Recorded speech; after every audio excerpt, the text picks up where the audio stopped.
Hi, this is Aaron of the Everyday Language Learner, and today I want to offer a language learning tip to help you think about and really figure out what's the next thing you should be learning.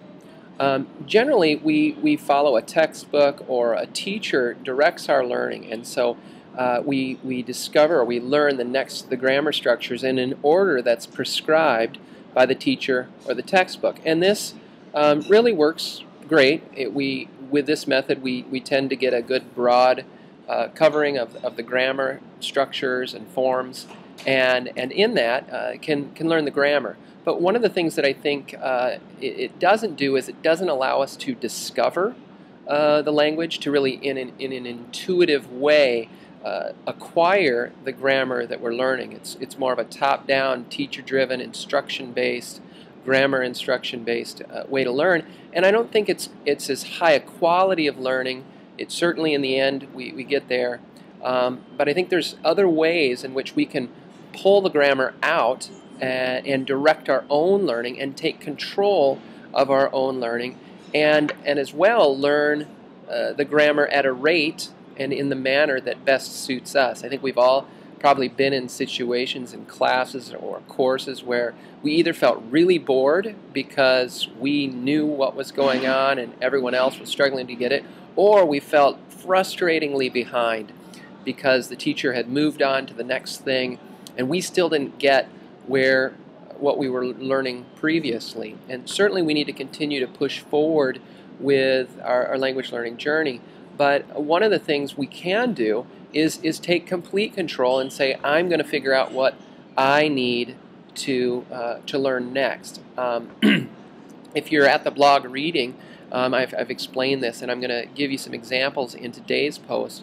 I don't have a name for this method or this idea, but it's just something that I've started to do and that I've helped others start to do, and which I think really is an effective way. Not a silver bullet by any means, not the only way, but an effective way to go about figuring out what's the next thing I need to be learning as far as grammar structures go, so that I can really be learning right where I'm at. And that's one of the things I think that's a good thing to think about, is that we all learn in different ways and we are all at a certain spot, and we learn best when the things we're going after, the things we're studying, the things we're trying to learn are kind of at that next point on the journey. And so hopefully this method will allow you to really focus on that next thing, to help you identify it, to help you understand how to get into it and understand how to learn it. So that's what we're going to talk about today. Okay, the first thing you're going to want to do is choose an appropriate text to do this kind of grammar discovery method. This could be anything from a children's book in French, a Spanish translation of Harry Potter, a Tolstoy novel in Russian, Polish newspaper, Turkish Newsweek. Doesn't matter. Something that you've been reading, something that you're familiar with, something that you are fairly comfortable with, but in which there are still grammar forms and structures that you're not quite understanding yet. For today's example, we're going to use a paragraph from the Everyday Language Learner's Guide to Sustaining, and we'll do that in the Turkish translation. Okay, the first thing we're going to look at is to identify all of the known grammar structures. This is really going to focus and force you to focus on just really paying attention to the grammar, not just zipping through the text. And so what I've done is I've just gone with a blue highlighter and highlighted all the kind of grammar structures that I'm familiar with. And so we've got all these things that when I read it, I understand. Some of these are verb forms. Some of them are just markers markers of place or direction or possession. But I've highlighted in blue all of the known grammar forms. These are the things that I understand. Next, you're going to want to look back at the same thing, and this time you've probably already noticed them as you were going through identifying the known, but now you want to go back and highlight the things that are unknown or unfamiliar or just not quite 100% sure yet. And so you want to go back and do those. And so I've highlighted a few. So I've got there this zorunda olmasakta, and this masakta is something that I've seen a lot, but I'm not quite getting it yet. Then in the next line, we've got Zeki olmamamdan değil and motive olamamamdan dolayı.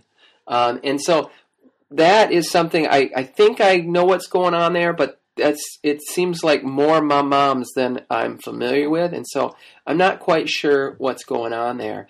And so that's something I would want to look at. And then at the bottom there it says motivación ise birçok şey tarafından, and that's another one where I've seen this ise form before, but I might not be completely familiar with it. Now that you've identified all of the unknown structures that are in the text, the next thing you want to do is figure out what to actually study next. What's the next grammar structure you want to go after and master? Of the structures that were marked, which seems to be the ones that you're most familiar with or most ready to learn? It's really a hunch, a feeling that, this one, the ise for me is the one that I feel like I'm just about there. I've kind of seen it a lot. I kind of understand it, but I don't really. That's where I want to begin, and that's where you should begin. Now that you know what you want to study and what you want to learn, it's really time to make a plan to actually go after it and to learn it, to figure out a way to master it. So the first thing I think you want to do is to really just to read more, to continue reading through the text, to try to look for instances of that grammar structure and highlight those and find more examples of it. Now, once you've done this, I think it's important, then the second thing you want to do is to go ahead and write down some sample sentences. So you're going to write 5 or 6 sample sentences taken from that text or from other texts of this grammar form so that you can go back and use those later for reference and for kind of creating exercises for yourself. Now, quite often in doing this, if the grammar structure you're looking at is something that you were already starting to kind of have a feeling for, in doing this, just more kind of focused reading and focused looking at it, it'll start to really make sense to you and start to become understood just in looking at it, just in exploring it, in reading. And that's pretty cool, and that's really the power of discovery learning, is that things, rather than needing to be taught to us, we can discover them.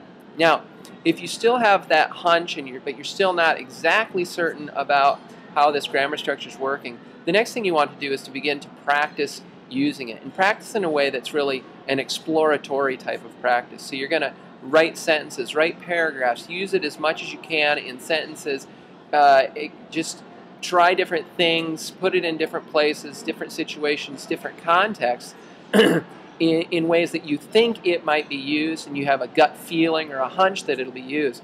And then you're going to want to get feedback from a native speaker. And so you can either do that through, like Lang 8 is a place where you can submit your writing to, through social networks on some of the learning programs that are out there, or if you have a native-speaking friend, probably most ideally a native-speaking friend, to be able to go back, read through those with you, point out where you can use it, where you can't use it. And in this way, rather than just being told something, now you're really going out and trying a lot of different things, and through the process of trial and error, figuring out what you can do. And this is really cool because your brain gets to make these really strong connections then with what's right and what's wrong, and you really start to figure it out in a real thorough way by kind of experimenting like this. Finally, even if you really feel like, man, I really understand this now, I think it's good to go back and take a look at like a grammar instruction piece, a grammar book, something that really kind of explains it in more of an academic manner. Because in doing that, what that'll tend to do is kind of to fill in some of the gaps. You'll see it used in other places, in other examples, with some explanations. And then finally, the really big piece here that I think is so often missed is that you need to figure out a way to retain this information. Too often we learn something and then we move on. But you want to create systems where that just keeps coming back, where you have systems of review that are convenient and easy. And this could be having a notebook that you can go back and look at example sentences, having these example sentences on flashcards. Could be writing journals, using it that you can record with a native speaker and listen to, what I call handcrafted audio. Just find ways to make review of this a part of the rest of your language learning journey so that it keeps coming back and so that it doesn't just fall to the wayside and you forget it. Okay, that's it for today. I hope that language learning tip was helpful and gave you something to think about, maybe something to experiment with. I'd love to hear your comments, your suggestions, your critiques of what I've talked about in the video so that we can improve it and make it better. If you haven't stopped by the Everyday Language Learner YouTube channel yet, be sure and stop by there. There's a lot of great videos there. Be sure and subscribe there. And as well, if you haven't subscribed to the Everyday Language Learner blog, I'd encourage you to subscribe to get each week's blog posts, the monthly newsletter, and a great article, 8 ideas for maximizing your language learning, that you'll get when you subscribe. So that's it for today. I hope you have a great week and blessings on your language learning journey.